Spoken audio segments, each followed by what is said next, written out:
Les policiers qui repèrent le suspect dans la rue, c'est une patrouille de la BST, donc de la sécurité publique, qui patrouillait dans le secteur puisqu'on le recherchait toujours activement. Donc à chaque moment de libre, on va dire, pour les équipages, une petite recherche, voilà, une petite vérification, et là ils aperçoivent un individu qui est de dos, qui pourrait éventuellement correspondre à ce qu'on recherche, et l'interpelle en disant voilà, police, bonjour. Et là ils se retournent, tirent sur eux, enfin vers eux, les loupent, une bonne chose, et eux immédiatement ripostent et réussissent à l'abattre. À quel moment, Emmanuel Georges, avez-vous eu la certitude que l'homme se trouvait dans le quartier?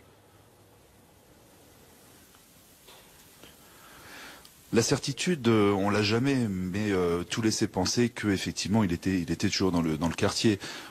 Preuve en est encore l'opération qui a eu lieu hier après-midi de vérification par les équipes spécialisées. On pensait effectivement qu'il était toujours proche des lieux.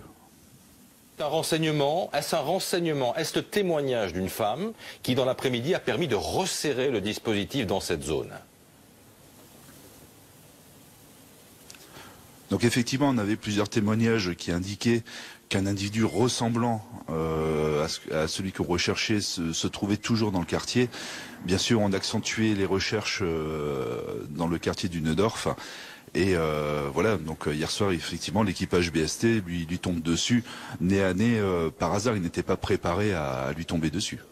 Il a été abattu dans la rue, donc. Mais que pouvez-vous nous dire ce matin sur le lieu où il aurait pu se cacher ces dernières 48 heures? Alors là, l'enquête va sûrement le découvrir. Pour l'instant, on ne sait pas. Pour l'instant, il était sûrement sur le quartier du Neudorf. Est-ce qu'il avait des complicités ou autre? Ça, l'enquête va maintenant le déterminer. Ça va être encore assez long.